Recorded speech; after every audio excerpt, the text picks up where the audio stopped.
These pills are poison, Amanda. I'm only trying to help you, Margaret said, holding up my prescription bottle with that condescending smile I'd grown to hate. I stood in my father's kitchen, trying to control my rising anger as my stepmother of 6 months lectured me about the dangers of modern medicine. My name is Amanda Chen, and at 32, I've been managing my hereditary high blood pressure with medication since my early 20s, the same condition that took my mother's life when I was 16. But according to Margaret, my father's new wife, all I really needed was to try her natural alternatives. Margaret, please give me back my medication, I said firmly, extending my hand. My doctor prescribed those for a reason. She clutched the bottle closer. Your father agrees with me. We've been researching alternative treatments. These herbs I got from my holistic healer are much safer. Of course, Dad agreed. Since marrying Margaret, he had fallen completely under her spell, embracing every belief she preached about natural healing. He had even stopped taking his own heart medication, replacing it with her special herbal blends. My medication isn't up for discussion, I replied, my voice steady despite the pressure rising behind my temples. I need those pills. Margaret's sweet facade cracked. Well, I've already disposed of them. For your own good. These herbs will cleanse your system. The room tilted. You did what? Don't be dramatic, Amanda. Here. She pushed a bottle of herbal supplements into my hands. Take these instead, 2 capsules morning and night. I gripped the counter, trying to stay calm. Margaret, tampering with prescribed medication is illegal. You can't just. I'm your mother now, she snapped. I know what's best for you. You are not my mother. My composure finally cracked. And you have no right to make medical decisions for me. I grabbed my purse and stormed out as she called after me. Amanda, don't be difficult. I'm only trying to help. In my car, hands shaking, I called my pharmacy for an emergency refill. I'm sorry, Miss Wilson, the pharmacist said. Your stepmother called earlier. She said you'd agreed to stop the medication and requested we cancel future refills. My heart pounded. I had 3 pills left in my backup supply, enough for tomorrow. After that, nothing. My doctor's office wouldn't open until Monday, 2 days away. That night, I documented everything.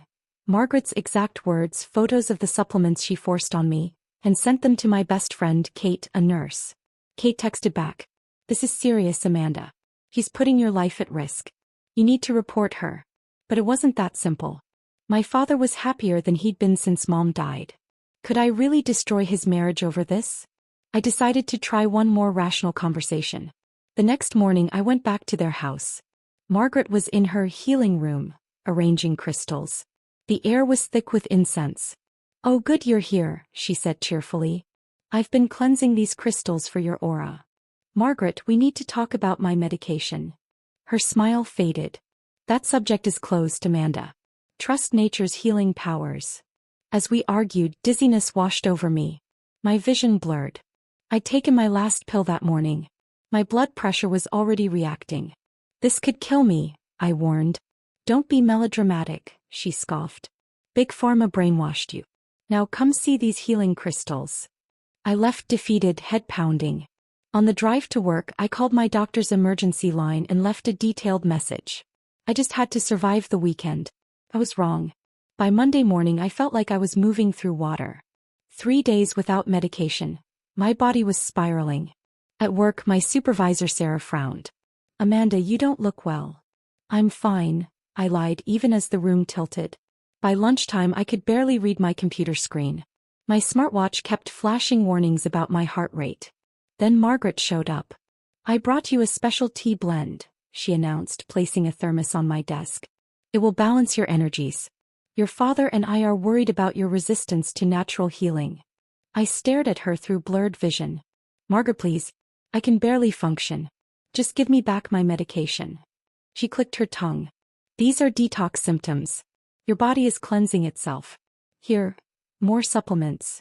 As she rambled about chakras, a sharp pain shot through my chest. The room spun violently. My pulse thundered in my ears. Amanda. Sarah's voice sounded distant. Amanda, you're bleeding. Warm liquid dripped from my nose. Margaret's smug expression finally cracked as I slumped forward onto my desk. I woke to the wail of sirens and Kate's voice, furious, panicked. She has severe hypertension. Where are her regular medications? She demanded. And that's when I realized. Margaret's obsession with natural healing hadn't just endangered me. It had nearly killed me. Kate mustave ven cayet todes sene as one of the responding GMTS. Se staki natural supplements now I heard Margaret insist. Much healthier than tos dangerous prescriptions. Her blood pressure is 210/140, Kate snapped. Did you really throw away her medication? I tried to focus on their faces, but everything blurred into motion and flashing lights. I felt the ambulance whining, heard monitors beeping, caught fragments of urgent voices. Could have killed her. Criminal negligence. Needs immediate intervention. In the emergency room, everything moved fast. Doctors administered emergency medication to lower my blood pressure while Kate gave a rapid, detailed account of everything that had happened. We found traces of several concerning substances in her blood work, their doctor told Kate, not realizing it was a walk enough to hear. Some of these herbal supplements contain dangerous compounds. We need more tests, but this could be considered attempted murder. I drifted in and out of consciousness, catching glimpses of my father's terrified face, and hearing Margaret's protests as security escorted her from the hospital after she tried, yet again, to bring more of her healing remedies into my room. When I fully woke hours later, Kate was sitting beside my bed in her MT uniform. You're lucky I was on call, she said, squeezing my hand. The report's already been filed with the police. Margaret's supplements contained more than herbs. The lab found traces of controlled substances. Tears slid down my cheeks. Dad? Kate said. Es a mess. And there is more. The police found Margaret's diary at your house. She's been systematically replacing everyone's medication with her special blends. Your father's heart meds, your blood pressure pills. She wrote about freeing the family from pharmaceutical slavery. The investigation revealed even more horrifying details. Margaret had a history. Her ex-husband had died of a heart attack after she replaced his medication with her herbal concoctions. She avoided charges then. Not this time. Thanks to Kate's CMT report and my documentation, she wouldn't escape responsibility again. 6 months after my collapse, I sat in court watching Margaret plead not guilty to medical tampering and reckless endangerment. She wore flowing natural fabrics and crystal pendants, her expression still self-righteous. My father sat on the opposite side of the courtroom, age beyond his years. He'd lost weight, and months without proper medication had damaged his heart. The betrayal had shattered him, especially after learning about Margaret's previous husband. The prosecutor held up evidence box filled with Margaret's special blends.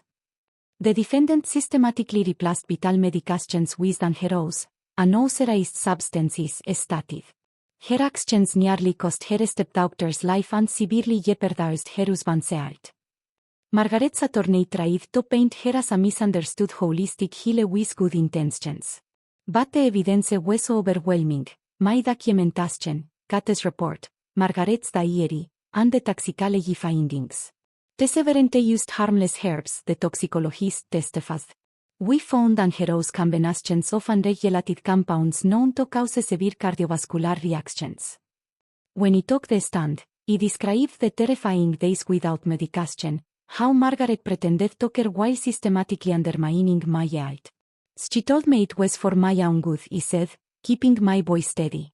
Even when he was clearly becoming ill, she insisted it was used to talk symptoms. During cross-examination, Margaret's lawyer asked, "Isn't it true my client simply wanted to share her knowledge of natural healing with her new family?" He looked directly at Margaret for the first time. "Your client wanted control. She didn't care if we lived or died, as long as we obeyed her." The trial lasted 2 weeks. In the end, Margaret was found guilty on all counts.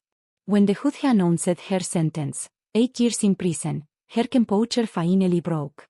"I was trying to save you," she screamed as officers dragged her away. "You real slabs to Big Pharma. I was the only one trying to help." After the trial, Dad and I sat together in the hospital cafeteria while he recovered from his annual crisis. He soulfully listened, he whispered, hands trembling around his coffee cup. "It was so lonely after your mom died." Margaret seemed to have all the answers. He covered his hand with mine. "She was manipulative, Dad. She knew exactly how to gain control." "Your mother would be disappointed in me," I said. "He let that woman nearly kill our daughter." "Mom would want to see it all," he told him gently. "Starting with taking our proper medications." Slowly, we rebuilt our relationship, and our health. Dad joined a support group for survivors of manipulative relationships. He began advocating for stricter supplement regulations and prescription safety. With Kat's help, we built a support network for others harmed by medical manipulation. We learned Margaret's case wasn't unique. Other self-proclaimed healers preyed on vulnerable families, replacing vital medications with dangerous fantasies. A year later, he received a letter from Margaret in prison. She still claimed innocence, insisting she was being persecuted for spreading the truth. He didn't respond. But he kept the letter, a reminder of how close he came to becoming another one of her victims. Today, my blood pressure is stable, managed properly by real medicine. That heart condition is under control. The healing crystals and herbal concoctions that once filled our home have been replaced by something far more powerful. Truth. Trust. And respect for real medical science. Sometimes I imagine Margaret sitting in her cell, still convinced she was right. Then I remember the EMT report, the lab results, the evidence that exposed her lies. And I'm grateful for the professionals who saved my life not with herbs or crystals, but with science, skill, and genuine care. That is the real healing power. And no natural alternative can replace it.